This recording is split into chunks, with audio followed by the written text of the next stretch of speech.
So I need the cat up here on this next project. We're gonna go swimming in the river with it.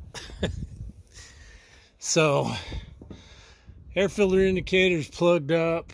So I'm changing the safety because according to this, last time I had a safety was November 18 and it was changed twice. So we generally change them every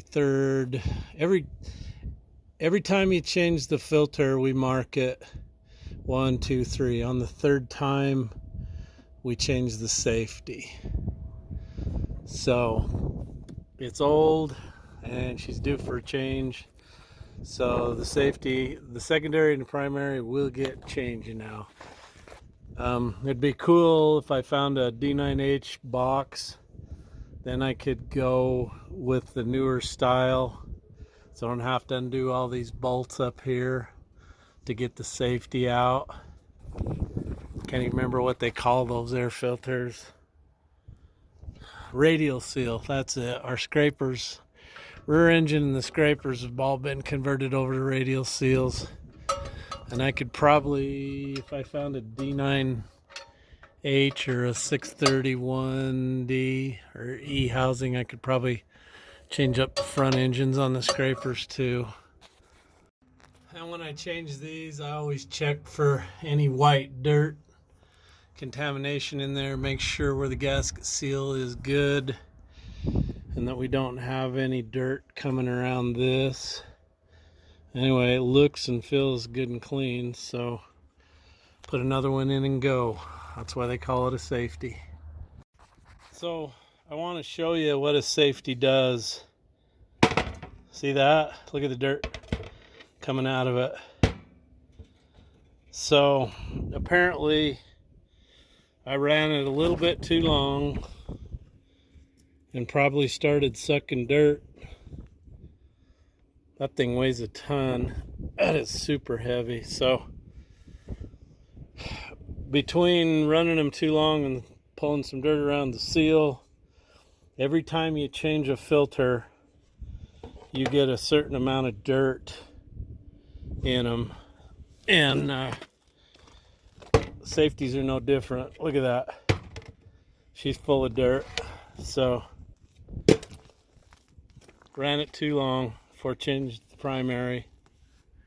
We've done that before on the scraper. You see that? See how plugged that is around the bottom? So got to keep your eye on it. I knew there was a reason. My boost was down, my power was down. That's why. Dumbass.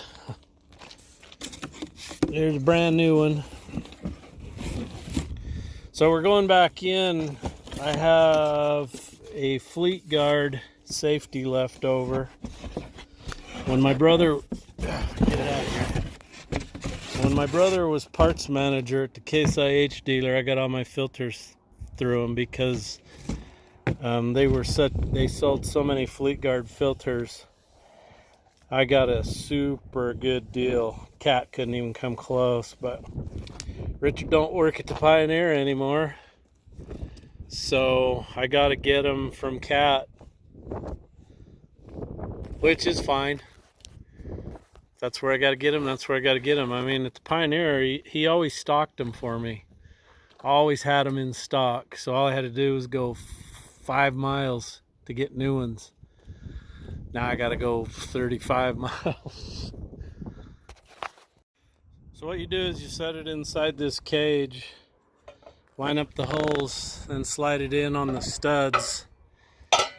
And you take all those 3/8 bolts. So it looks like we got 1, 2, 3, 4, 5, 6, 7, 8, 9, 10. 10 bolts that hold it in, 10 nuts.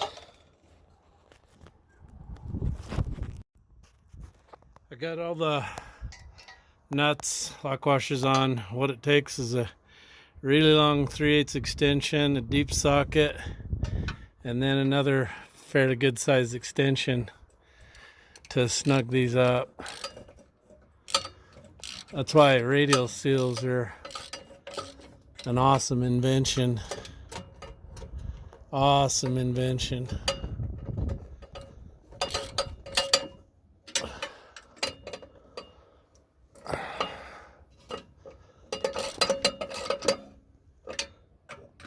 And go all the way around, snug them up, then come back and torque them down.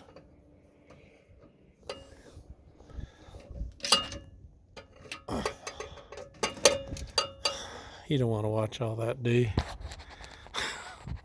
Okay, she's all tight. So I've had a lot of guys tell me the cover was missing off my air filter. There is no cover. So I want to show you how these work. All Cat stuff, when they came out with this style air cleaner with the safety and then the primary, I don't know what year, I'm gonna say 65, 66, somewhere in there maybe. We had a 64 D9G, a 2901, that had the big double upright air cleaners here, and it had 2 filters in it, but there was no safety. So when they went to these, which were an awesome idea, they were a much bigger filter, and then they had the safety, of course. So this deal, you can see the pieces of metal here. They go up and attach to that. There's 3 of them. Then on the end of it, you have this stud. So when you put the filter in, let me show you what that looks like. So that's the wing nut deal that screws on there. Now to take it out, let me show you here. Inside here is a clip. So I'll reach in and I'll take that off because I gotta have it. There it is. Now you got to check that rubber filter. It's a metal backed rubber faced filter, or a gasket, and you got to make sure that's good. If it's bad, get a new one because it'll suck dirt through there. So this deal here goes through that filter, screws onto here, and it's spring loaded. Anyway, it squeezes the gasket down there, squeezes it in tight there, and that's how that filter works. Now if you didn't have a cover on the newer style ones, your air filter would fall out. So the new ones have a couple, 2 or 3 wing nut ears on the outside of the canister. And so if you're using a radial seal, you push that one in, and then you push your primary over top of that one, and then you put that cover on there, and that cover pushes on the primary, and the primary pushes on the secondary, and that holds it in there. If you didn't have the cover on there, they would fall out. They wouldn't seal. So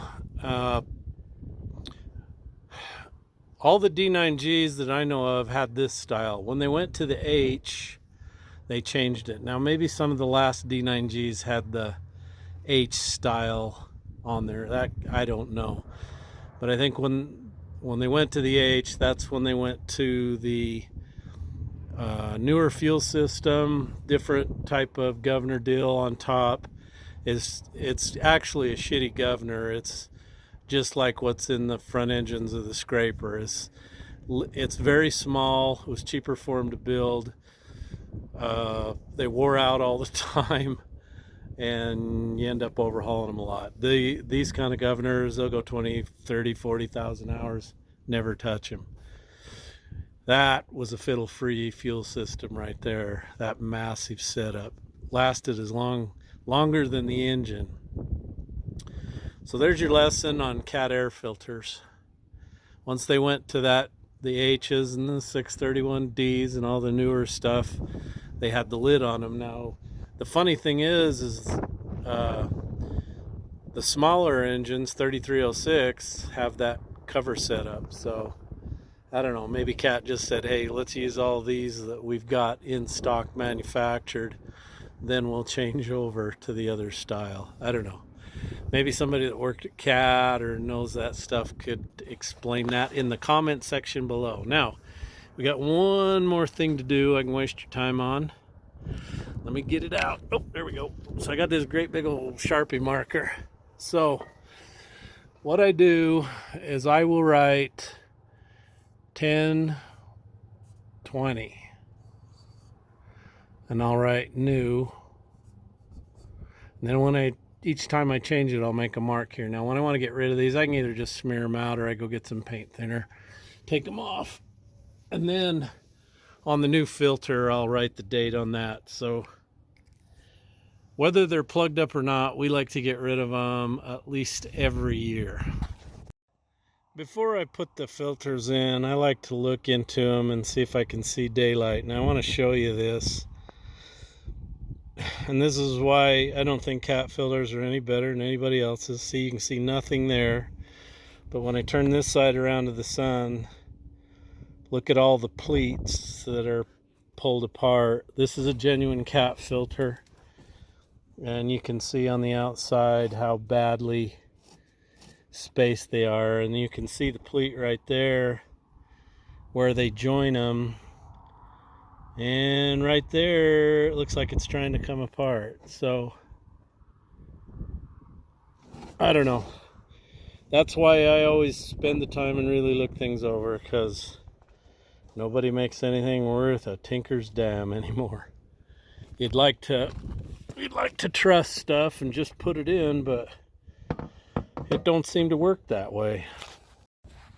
But wait, there's more. I'm not done bitching yet. So this gasket, I went in to see if I have another one, and I don't. They don't even give you that with the filter. With a fleet guard, it's taped to the top of the filter when you get it. So you get a new one every time with fleet guard. Cat, nah. You're gonna go buy one from them, but oh well. I guess I just have to buy a handful of them and have them around. Okay, these are the chicken scratches I put on there, 1020, and then SN means the safety was new at the time. That way I know, like if I'm out of filters, I got to get some more. I'm out somewhere. I don't know how many times this has been changed, and if I need to change the safety. I see that 1020 safety new. That means I don't need a safety, so the next time I'll put it in, it'll say 1021, I don't know, whenever. And then under that, I'll put S1. So that'll mean that's been changed once since the safety was put in. When I get to 2, let me back up here. So it all depends on how you take that filter out. When you take that out, you undo it, you very carefully bring it down. Don't pull it out and bang it all over heck, because the dust falls on the safety. And you'll put a new filter in, and the filter minder will go whoop, straight up. Do you like that? Whoop. And you'll be plugged up, no power. So that's why you change those every third time. It's because of the amount of dust you get on them every time you change one of these babies. I mean, and this is dirty. Let's throw her off. See? So when you pull them out of there, you want to go very slow and careful so that stuff don't fall on the safety. And that is your Cat Minute, brought to you by Jpaydirt.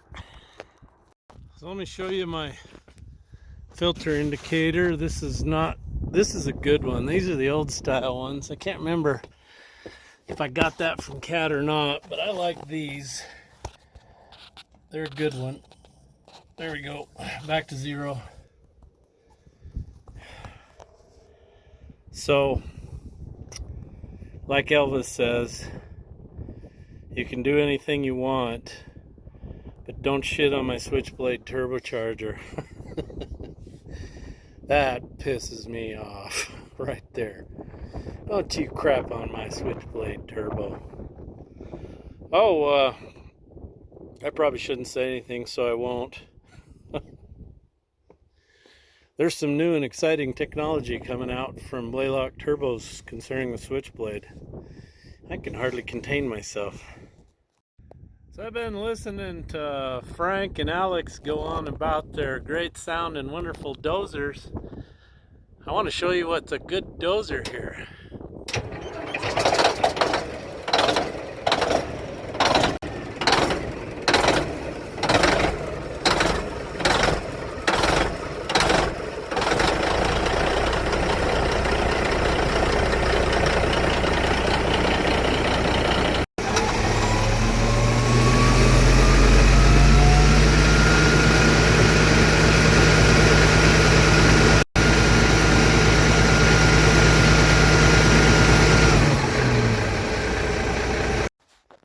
Okay, I got my boost back. Before I was struggling to make 15 pounds of boost. And also noticed I got 8,700 hours on her.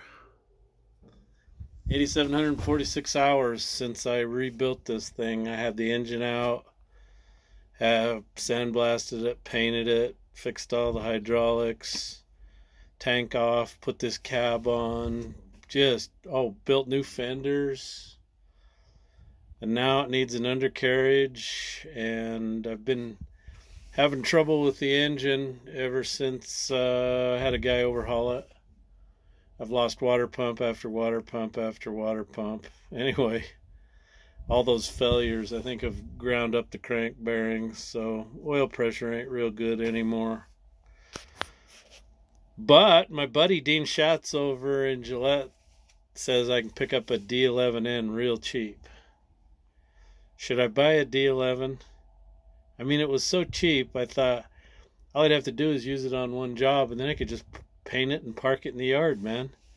Maybe put up a great big pipe with 50 yards of concrete at the bottom and get a crane and hoist it up on there.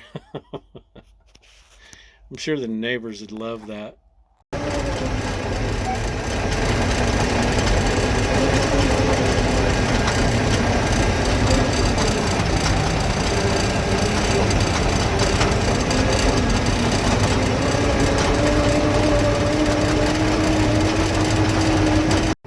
That, Mr. Frank, is how you clean air filters. They're ready to go again. I think I got all the dirt mashed out. Maybe I better run over them one more time.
So we got the tailgate cut out of this truck. We used the Plaz torch. That's pretty cool. You turn the amperage all the way down, you can trim rust off of something. It's pretty cool. So anyway, it's time to get this leaking Cummins up to the river. Oh, if you notice, the D9 is gone. Yep, it's gone. Hauled it to the scrapyard. No, had to hook up the Jeep trailer, haul it up to the river. So that's what I'm going to be doing tomorrow. This job in the river is a rush because at the 15th October they're going to turn the water out. Today's the 9th. 15th they'll turn the water out all the canals, and then the water level will double in the river and make it virtually impossible to do this one. So this one's going to be a daylight till dark deal.